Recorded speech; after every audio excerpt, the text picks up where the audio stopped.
wassa bihi Nuhan walladzi auhayna ilaika wa ma wassayna bihi Ibrahim wa Musa wa Isa an aqimuddin wa la tatafarraqu fihi kabura 'alal musyrikina ma tad'uhum ilaihi Allah yajtabi ilaihi man yasha wa yahdi ilaihi may yunib.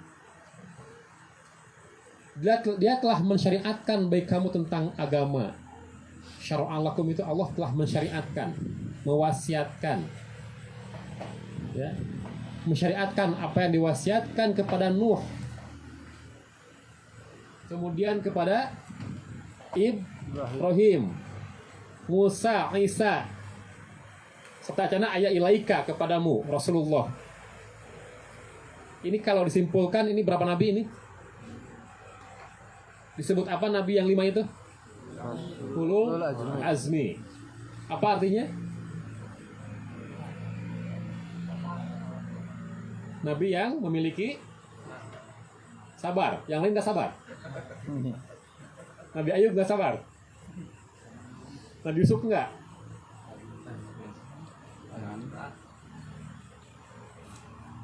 Lihat Nabi Nuh. Nabi Nuh itu menghadapi sebuah bangsa Bani Ros. Dilahirkan, diangkat, dibangkitkan kenabiannya pada saat jahiliyah. Nabi Ibrahim menghadapi bangsa Irak, Babilonia. Juga sama, dilahirkan pada masa jahiliyah, mendominasi. Lihat Musa, dilahirkan pada masa jahiliyah Fir'aun di Mesir. Ada kesamaan tidak? Ulul azmi itu nabi, rasul yang dilahirkan pada saat kondisi jahiliyah dominan. Bukan masalah kesabaran. Tapi kalau nabi-nabi yang lain itu enggak dilahirkan tapi estafet. Nabi Lut estafet. Melanjutkan kenabian Nabi Ibrahim. Nabi Ismail estafet. Nabi Isa apakah dalam keadaan jahiliyah? Tidak. Tapi ada Nabi Yahya dan Zakaria. Tapi beliau mendapatkan wahyu baru. Injil. Bisa nggak paham ya? Di Nabi itu, Rasul ya, dibangkitkan, diangkat pada saat kondisi jahiliyah dominan. Kalau Nabi itu nanti estafet. Menguatkan Rasul sebelumnya. Atau pengertian yang kedua adalah mendapatkan wahyu yang baru. Rasulullah pun sama, dilahirkan pada saat kondisi jahiliyah, diangkat. Paham ya? Jawabannya jangan hanya sebatas sabar. Jawaban anak-anak MD, Marsa Diniyah. Kita akan coba lihat ayat ini, kemudian kita akan rinci siapa generasi yang bertauhid ini. Pertama, mereka adalah kafilah dakwah, kafilatud du'at, mata rantai dari sekian dakwah semenjak Nabi Adam alaihis salam. Dan mereka melanjutkan dakwah Nabi Muhammad SAW. Jadi kalau misalkan hari ini ada dakwah yang konsepnya tidak sama dengan konsep Nabi, manhaj Nabi kayak tadi, ani budullah wa janibut taghut, itu ikut manhaj saha gitu. Misalkan ada pendakwah hari ini, tapi dakwah mereka tidak ani budullah wa janibut taghut, malah menyampaikan hal-hal yang lain. Kira-kira mereka ikut siapa? Ikut manhaj siapa? Gitu. Paham ya? Malah misalkan berbicara furu, punten. Sementara orang kafir ingin menghancurkan akar pohon tauhid, akar dihancurkan, kita diramaikan, diperselisihkan bab furu'iyah, bab daun, antara kunut dan tidak kunut misalkan begitu.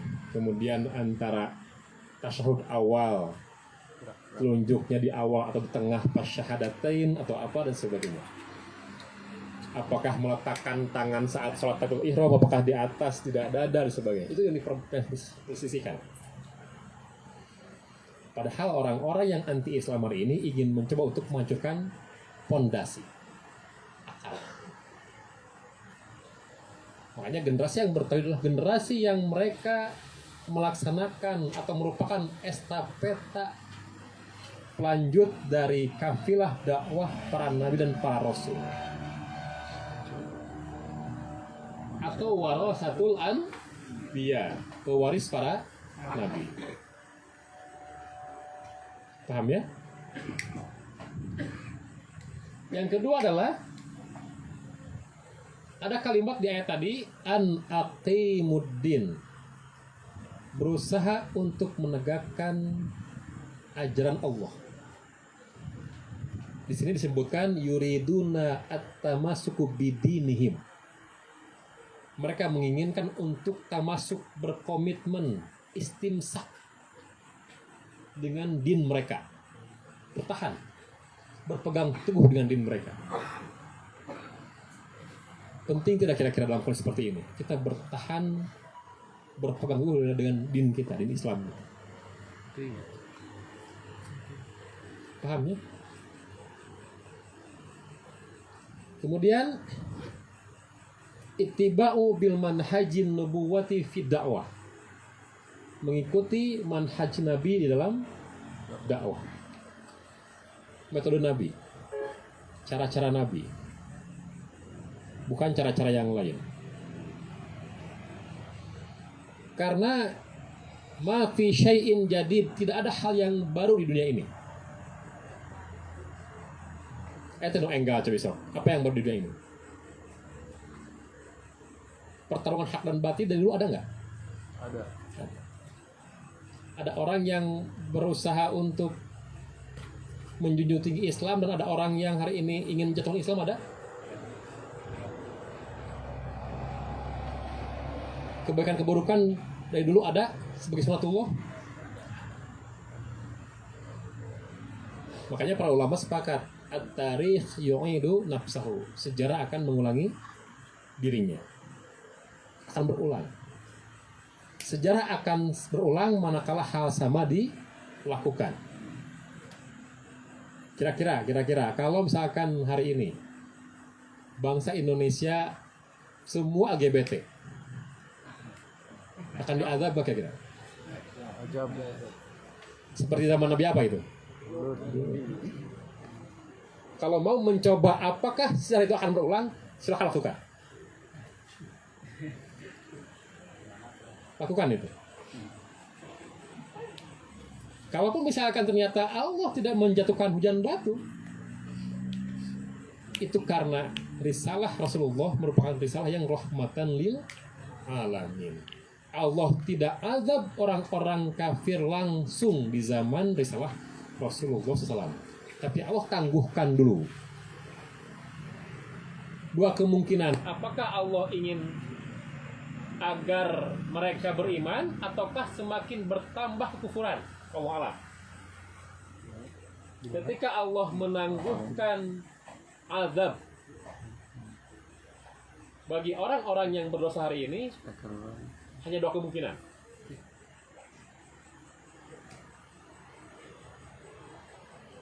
Apakah Allah biarkan mereka beriman di kesempatan, atau Allah biarkan mereka terus dalam kekufuran, kemudian Allah azab nanti sekaligus, atau istilah kita adalah istidraj, penangguhan. Alhamdulillah min dzalik. Paham ya? Jadi kalau misalkan ingin terulang kejadian di masa lampau, bagaimana azab menyiksa sebuah bangsa, maka lakukanlah apa yang telah dilakukan oleh bangsa yang dia Allah hancurkan tersebut. Insya Allah terulang.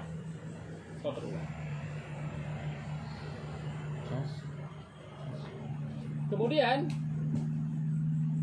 kalimat wala tatafarraqu fi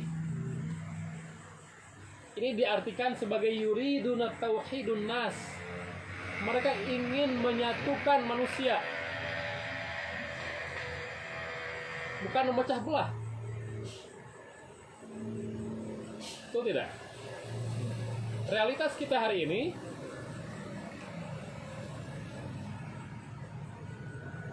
banyak propaganda yang ingin memecah belah umat manusia.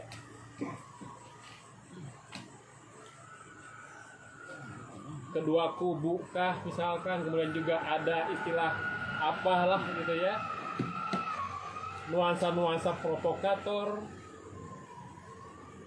belum memecah belah umat Islam, belum memecah belah suku bangsa dan sebagainya.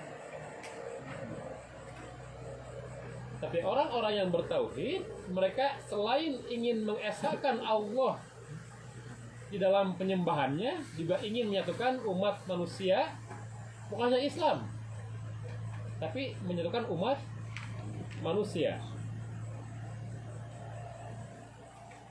Terasa itu? Terasa. Baik. Ini berdasarkan ayat tadi.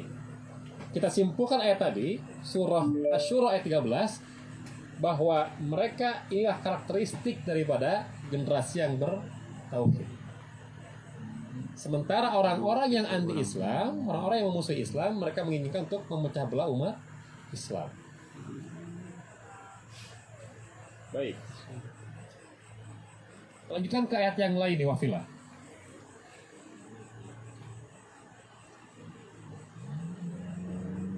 Karena di sini ada kalimah thayyibah. Kalimah thayyibah itu adalah la ilaha illallah.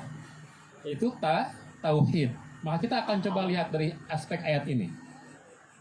Bagaimana karakteristik generasi tauhid dilihat dari aspek atau dari ayat ini.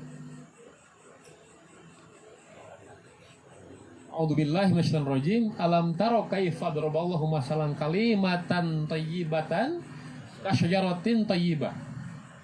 Asluha sabitun wa far'uha fis sama. Pernah tidak kita memperhatikan pohon?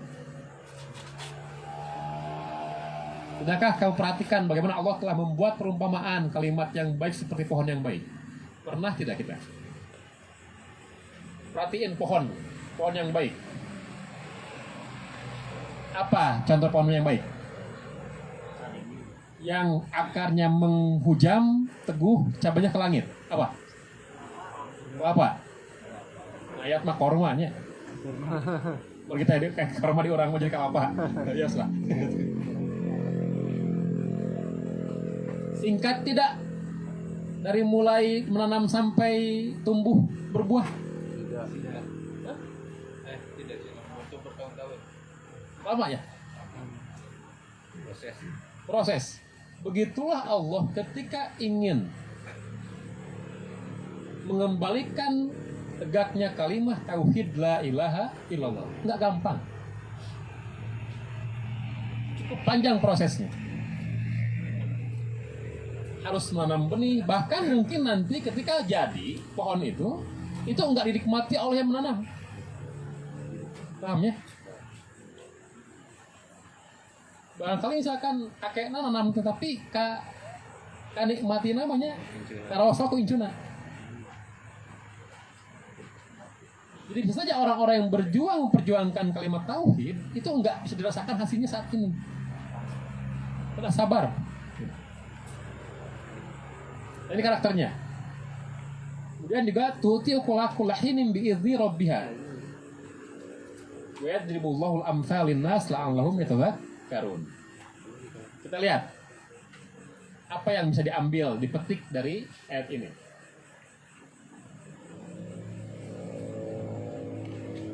Pertama adalah mereka merupakan generasi yang sehat, yang baik. Jilul tayyib. Pohon yang baik, kalimat yang baik.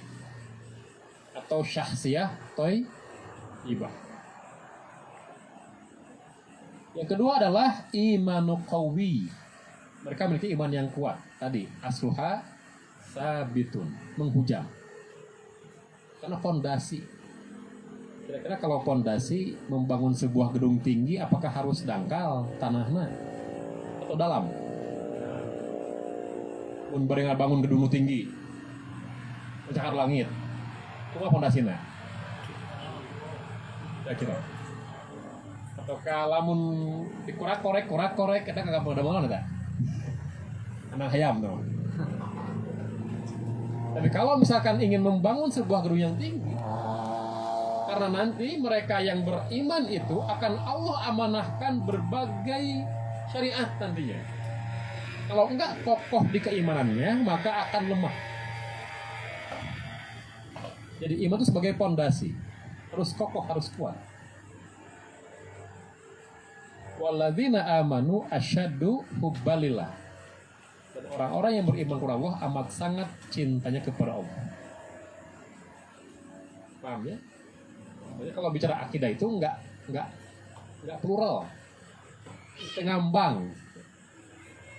Bicara akidah itu harus mengakar. Tapi hari ini ada sebagian orang yang ingin mengambangkan akidah. Semua agama sama. Hati-hati. Padahal akidah itu harus menghujam. Dan ketika fitrah seseorang itu bagus, benih itu bagus, ditumpuk dengan tanah setebal apapun, dia akan bisa terus menembus tanah itu. Itulah fitrah yang bagus. Itulah Islam. Seseorang yang fitrahnya tidak hancur karena kondisi, tetap akan tumbuh. Kemudian tu'ti ukulaha kullahinin bi'izni rabbiha,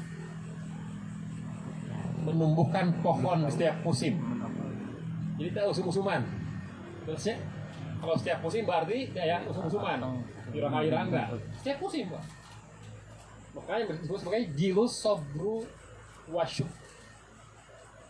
Generasi yang sabar dan syukur. Diuji mereka sabar, diuji dengan musibah. Ketika diuji dengan kesenangan mereka bersyukur. Kurang beda. Dalam diuji musibah, gitu ya. Syukur pokok Allah gitu. Kita syukur, mohon diuji kesenangan pokok Allah. Ini mah enggak. Dalam kondisi senang maupun susah, mereka senantiasa stabil. Pas butuh naungkul ke Islam teh. Diripu butuh ke Islam, datang ke Islam. Gitu ya. Nah, begitu.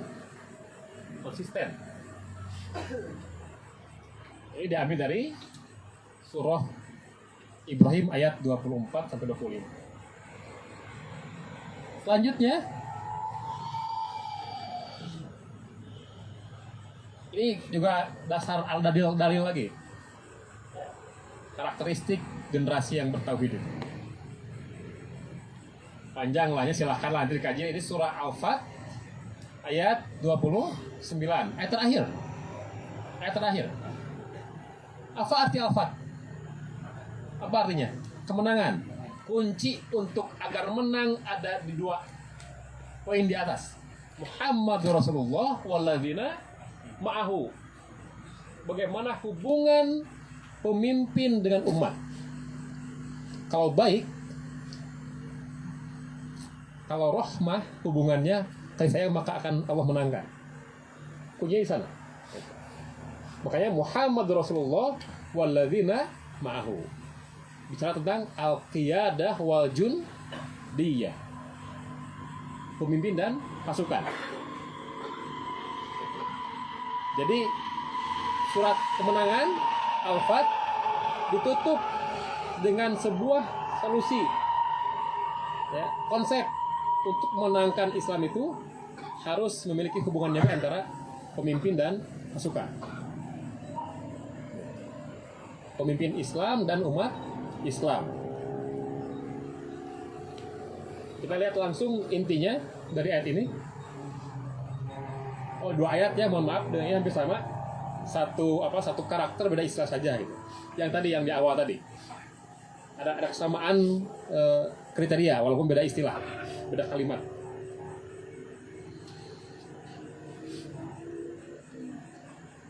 Ayat yang tadi Di surah Al-Fat itu menyampaikan ada kalimat asyidda'u 'alal kuffar, keras terhadap orang-orang yang berbuat kafiran. Kufar itu sifat karakternya. Ya. Mutasyaddiduna 'alal kuffar. Apakah harus melakukan sebuah tindakan radikal? Tidak. Ini pun juga suka salah artikan.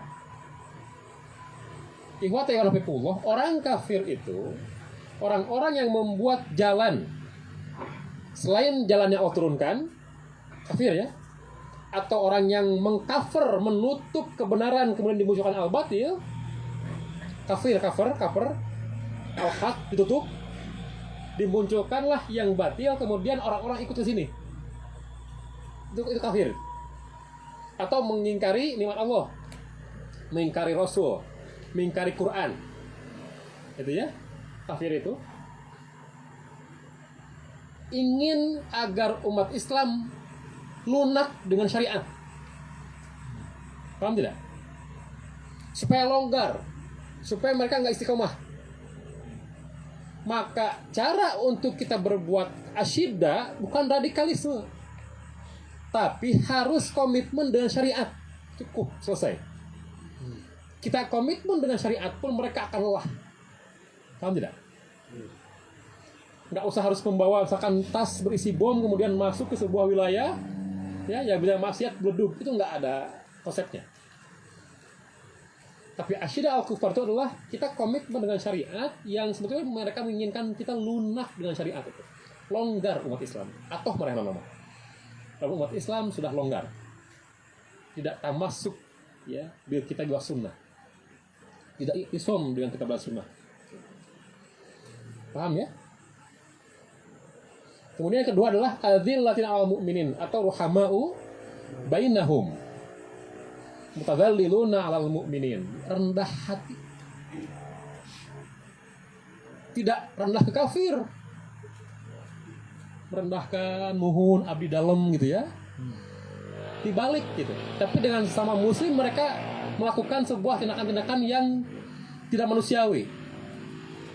Tapi kalau generasi yang bertauhid, mereka akan bertindak merendahkan hatinya, bahkan dirinya. Tidak menyepelekan umat Islam. Tidak menyepelekan yang hari ini mungkin Allah sedang uji dengan kelemahan. Tidak. Tapi mereka akan senantiasa sama, karena bagi Allah siapa yang paling tinggi derajatnya, yang paling takwa. Kita enggak tahu siapa dan mereka yang takwa. Paham tidak? Jadi karena dia tahu konsep mulia di hadapan Allah adalah ketakwaan, maka dia khawatir ternyata orang yang dia lemahkan itu adalah orang yang bertakwa, yang dianggap rendah. Maka setiap mukmin yang bertauhid dia akan menganggap ada kekhawatiran bisa dilecehkan ke orang teh justru mereka yang bertakwa. Terus mungkin ada orang-orang di bawah kita, apakah itu jenjangnya atau mungkin kelasnya, atau mungkin mereka baru mu'alaf, atau mereka mungkin baru taubat, maka orang mukmin tidak akan merendahkan mereka. Gitu. Tapi orang-orang tadi yang anti-Islam, mereka akan melemahkan, menganggap enteng umat muslim, bertinggi hati, tapi sebaliknya kepada orang-orang kafir mereka merendah. Sumuhun gitu ya. Abdi dalam, berlemah lembut. Dibalik yaitu adzillatin 'alal mu'minin. Kemudian ar-raqi'un was-sajidun. Ruku dan sujud. Kenapa enggak sholat di sini?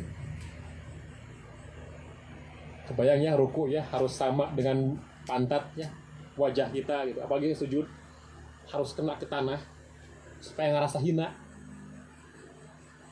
menghinakan diri. Kira-kira lamun dipuji orang anu sok biasana ngapung naon? Irungnya, dah irungnya kena ke tanah. Jadi ke sujud bae irungnya ke tanah kena. Gitu. Sujud. Jadi yang kita anggap mulia wajah kita itu tak harus diletakkan di atas tanah. Itu ruku dan sujud. Ya. Silakan nanti cari yang lain lah, referensi yang lain. Kemudian ibtigha'a mardatullah, mencari keridhaan Allah, fadlam minallahi wa ridwana. Saya sering menyampaikan ridho Allah itu yang paling besar ketika Allah ridho menampakkan zatnya di surganya nanti. Lamun akang ka surga, hoyong naon di sana? Hoyong bidadari. Indah atau bidadari? Indah.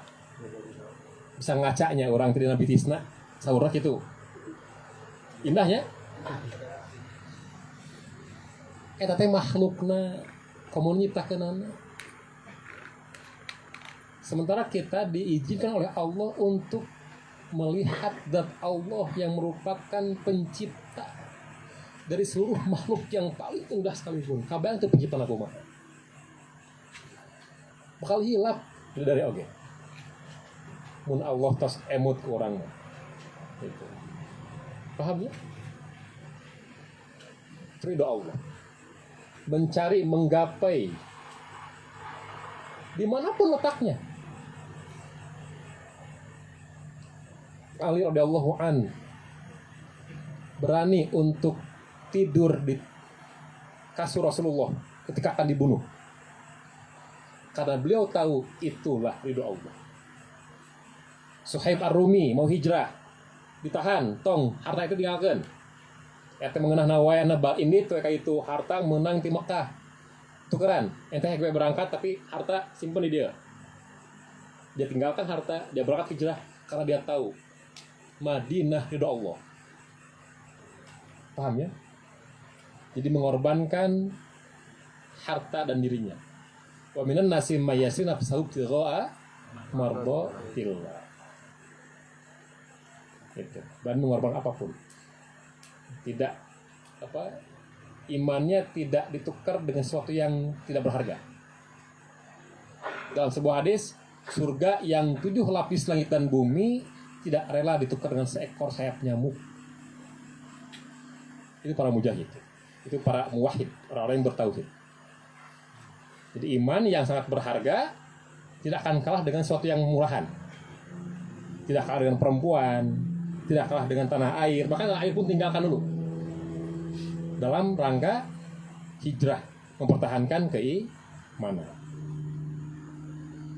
Kemudian yujahiduna fi sabilillah, mereka berjihad di jalan Allah. Ini pun sama, enggak harus radikalisme. Memerangi hawa nafsu.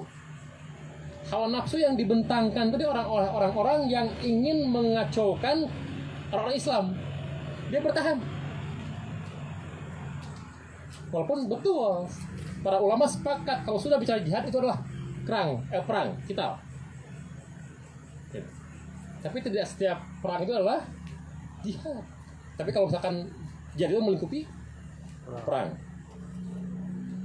Ya perang karena Allah jihad bukan? Kan bukan juga. Ya. Kalau perangnya karena yang lain, misalkan karena bukan Allah, itu bukan jihad. Bukan jihad fisabilillah. Dan itu temporer, perang fisik itu. Tidak harus setiap waktu. Dan merupakan salah satu cara saja, bukan segala cara gitu ya. Jadi kalau jihad kan banyak ini, konsepnya banyak, bentuknya banyak. Jihad itu adalah puncak amal. Makanya kalau orang berjihad, dia ke puncak, melihat dunia itu rendah. Karena dia melihat dunia di atas, dari atas. Para mujahidin. Paham ya? Kemudian la yakhafun laumata laim, tidak takut dengan celaan orang-orang yang suka mencela. Ya kan Allah yang senantiasa ada dan dia yakin makrifat Allah sebagai backup. Masa kalah dengan makhluk? Ya enggak? Mau bilang apapun terhadap dirinya, dia anggap makhluk. Sami teu manusia jeung ucing. Makhluk kan? Sama kena ucing ngomong gitulah. Jadi kalau misalkan dia mencela apapun, anggaplah ucing. Karena sama mah.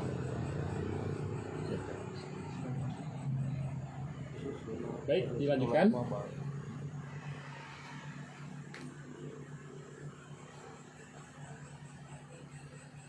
Nah ini satu ayat lagi untuk karakteristiknya. Surah Ali Imran ayat 79.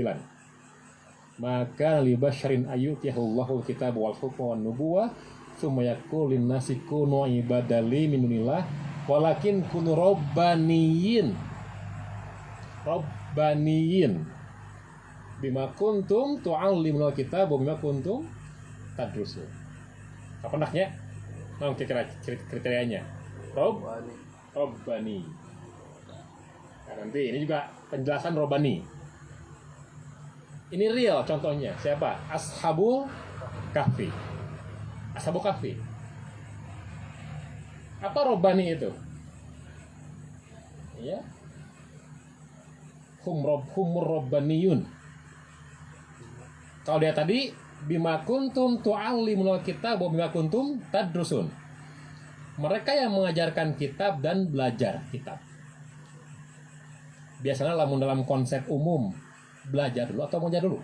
Ngajar heula? Non heula? Belajar. Nah dibalik di ayat itu. Mengajar. Lihat. Bima kuntum tu'allimul kitab. Mengajarkan Alkitab. Disebabkan kamu tetap mempelajarinya. Karena ada orang yang mereka serius belajar tapi tidak ajarkan kitab. Itu dakwah. Maka Allah ingin menekankan di sini adalah mengakhirkan yang akhir, mengawalkan yang akhir. Jadi tu'alimuna akhir kan? Di awal kan. Takdim buat akhir. Ingin fokus untuk menekankan ke aspek mengajar. Ada semangat menyampaikan kitab, menyampaikan risalah. Itu generasi Robbani. Sambil mereka pun mempelajari kitab. Membudayakan ilmu. Hiburan sudah sedikit bagi mereka itu.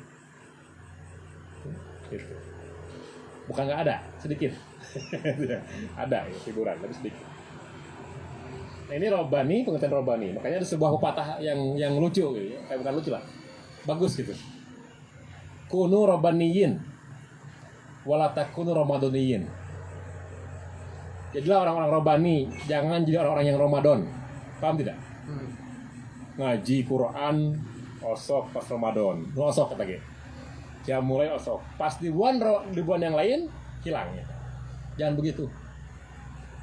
Orang-orang Robbani itu mereka akan konsisten di setiap bulan, tidak hanya di bulan Ramadan. Kunu Robbaniyin wala takunu Ramadaniyin. Ya. Kemudian ini contoh real. Ya. Ashabul Kahfi. Di sini saya sebutkan di sini sebagai mereka adalah ashabul masolih. Orang-orang yang ingin memperbaiki, bukan orang-orang yang memiliki kepentingan di luar Allah dan Rasulnya. Goiro ashabul manafiyah, manfaat hungkul. Ya. Kenapa mereka disebut ashabul masolih? Logika ashabul manafi, logika orang-orang nuklia ya, nuklia kepentingan. Lamun terbuka duit mau dahar. Lamun orang yang buka duit, ku deketin buka duit. Paham tidak? Oportunis. Jadi mereka akan menjilat orang-orang yang memiliki dunia, kemudian menukar iman dengan harga yang sedikit. Tapi orang Ashabul Kahfi mereka meninggalkan itu semua dalam rangka mempertahankan keimanan.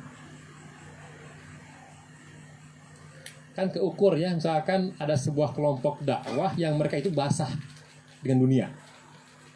Keukur teh kumaha eta akidahna. Ketika pengajian itu di mana? Di hotel. Di sebuah tempat-tempat yang banyak fasilitasnya. Dengan antum sekalian gitu. Bala-bala hungkul jeung donat itu ya, gitu ya. Beda kan ukurannya. Nah, ashabul manafi itu begitu logikanya. Mereka hanya akan bisa hidup kalau dekat dengan para orang-orang yang memiliki duniawi dan menjilat. Tapi orang-orang ashabul kahfi, ashabul yang akan memperbaiki masoli, mereka tinggalkan itu. Makanya ayatnya apa? Lihat. Faqalu rabbana rabbus samawati wal ar. Diambil yang 14 dulu ya, sebelum ke bawah. Berani menyatakan Allah lah rabbus samawati wal ar. Di hadapan dulu Dajjal dulu Diktianus. Itu. Makanya sebuah kafir kan bicara tentang Dajjal kan akan terlindungi dari fitnah Dajjal kalau kita ngerti 10 ayat awal atau 10 ayat akhir. Gitu. Ini solusi.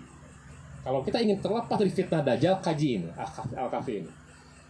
Di antaranya mereka adalah tadi berani mengatakan Rabbuna Rabbus samawati wal ardh. Bahkan terlihat dari karakter mereka kalau berdoa kepada Allah. Ya Allah, berikan saya rizki. Lain gitu doanya.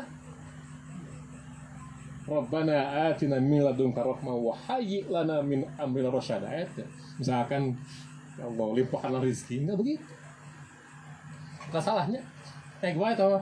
Tapi karakter tadi tauhid tadi, Rabbaniyun itu sampai terlihat dalam doa mereka. Ngarap-ngarapkan gitu ya Allah, kayak mobil gitu. Misalkan gitu ya. Yang detailnya kayak gitu. Kalau bersodako misalkan ya Allah yang dibalas kena lebih gede sodako. Pokoknya nggak begitu. Itu adalah orang-orang Bani Ashabul Masoli.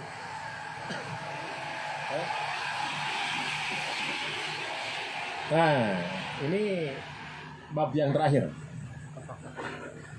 Tapi pilih punyi teh mah mungkin wae lanjut ke nana. Lanjut. Tong gadangnya. Kayak bisa subuh kasiangan. Tahajud henteu. Bagaimana membentuk generasi yang bertauhid? Kaifa takwinu jilut tauhid. Ya. Ini ada sebuah buku bagus. Sayyid Muhammad Nuh. Manhajur Rasul fi gharsi ruhul jihad ila sahabat. Manhaj Nabi di dalam menanamkan ruh jihad kepada para sahabat. Saya ambil dari sana. Ya. Nah, ada bungkulnya, nanya. Belajar. Yang pertama adalah mengenalkan Allah dan hak-haknya atas hambanya. Ma'rifatullah wa huquqihi ala ibadih. Jadi ini metode. Kalau kita ingin lagi membentuk orang-orang generasi yang bertauhid, maka dakwahnya skala prioritas fikul aulawiyat dari aspek madah materi itu harus bab ini. Ma'rifatullah dan hak-haknya atas para hamba-hambanya. Ya, ini panjang nanti ini kalau misalkan kita uraikan hari ini. Kemudian yang kedua adalah bayanu masir wa tariqul najah. Menjelaskan tentang tempat kembali akhirat maksudnya. Ya. Dan jalan keselamatan. At-tariq lin najah, jalan kesuksesan. Berarti ini menanamkan eskatologis, iman kepada hari berbangkit. Makanya dua landasan tauhid itu. Amanu billah wal iman bil yaumil akhir. Dan ini menjadi fase awal ayat-ayat yang Rasulullah sampaikan, Allah turunkan. Ayat-ayat makiyah. Tasyri'il akidah wal akhlak, binaul iman, binaul tauhid. Ini selama 13 tahun itu membahas ini. Itu. Gantilahnya kayak ngebahas ya namanya tentang hari akhirnya. Karena kalau kita bicara tentang hari akhir, dunia itu kecil. Rendah deh gitu. Deket di dunia teh. Karena emang dua, dekat dan rendah arti dunia itu. Kemudian yang ketiga adalah tabsyiru wa tadhkiru an daurul arsal ashabi ilan nasi wa manzilatihim min indillah. Menyampaikan informasi-informasi dan mengingatkan peran sahabat ya yang diutus ke seluruh manusia dan tempat mereka, kedudukan mereka di sisi Allah. Misalkan ayat kuntum khaira ummat ukhrijat linnas. Sahabat diberikan motivasi, kalian umat terbaik. Ayat-ayat yang Allah turunkan itu Allah sampaikan kepada Rasul, sampaikan ke sahabat untuk meningkatkan motivasi-motivasi mereka. Paham ya? Misalkan litakuna syuhada 'alan nas, untuk mensaksi atas seluruh manusia, atau ummatan wasapo, umat yang pertengahan, yang adil. Dan kalimat kuntum khairu ummat ukhrijat itu bukan lahir sendiri. Umat terbaik yang dilahirkan. Perlu dibentuk nggak? Perlu diproses nggak? Atau ngalir, nggak didikna? Nggak bisa ngalir. Tapi harus dilahirkan, dibentuk. Ya, ukhrijat, dikeluarkan. Dan itu untuk manusia, seluruh manusia, bukan hanya untuk orang mukmin. Kemudian tabsyir wa tadhkiru an samratil jihad fid dunya wal akhirah. Menginformasikan, mengkabarkan dan mengingatkan tentang hasil-hasil jihad, manfaat jihad baik di dunia dan di akhirat. Karomah-karomahnya, kemudian juga fadilah-fadilahnya sampaikan. Bagaimana balasan untuk yang syahid. Ya. Dan jika nyeri teh katanya ke orangnya, aduh nyeri jika artinya lamun perang teh nya proses kumaha dukanya nu ngalaman. Itu nomor 4. Nomor 5, menyampaikan informasi dan mengingatkan tentang hakikat musuh dan makar-makar mereka. Hakikatul a'da'i wa makarihim, makar-makar mereka. Jadi nggak hanya mengingatkan tentang Allah, kemudian juga tentang jihad, tentang akhir-akhir, tapi juga mengingatkan tentang hati-hati musuh. Jangan lengah. Baik itu musuh yang dalam dirinya, hawa nafsu. Da urang mah teu kudu aya setan ge hawa nafsu badagnya. Walau taba'al haq ahwa'ahum la fasadatis samawati wal ard. Kalau kita mengikuti hawa nafsu, akan hancur langit dan bumi. Saya ngomongkan iblis. Ya. Diikuti hawa nafsu saudara. Tapi iblis yang membuat senantiasa hawa nafsu itu bergejolak. Faktor eksternal iblis itu. Eksternal. Kemudian al-uswatu wal qudwatu. Uswah dan kudwah. Rasul ge nyontohan. Ya. Langsung terjun ke medan jihad. Para sahabat lagi kadang-kadang di belakang Rasul kan dalam perang itu dari tukang gitu, kalau disuruh batur ya begitu. Kalau nyuruh dakwah dulu pemimpinnya, nggak engke anu mah atuh meulawi teh dakwah mah nggak begitu. Itu uswah dan kedua kan kebayang kalau misalkan nggak begitu dan kedudukan kumahanya. Kalau enggak menjadi uswah, enggak tuturkeuneun, enggak diikuti, enggak layak diikuti gitu. Para sahabat pasti boga. Makanya kenapa para rasul itu sebagai uswah itu manusia bukan malaikat, juga sama. Karena kan orang-orang kafir menginginkan yang menjadi uswah itu adalah atau nabi itu adalah malah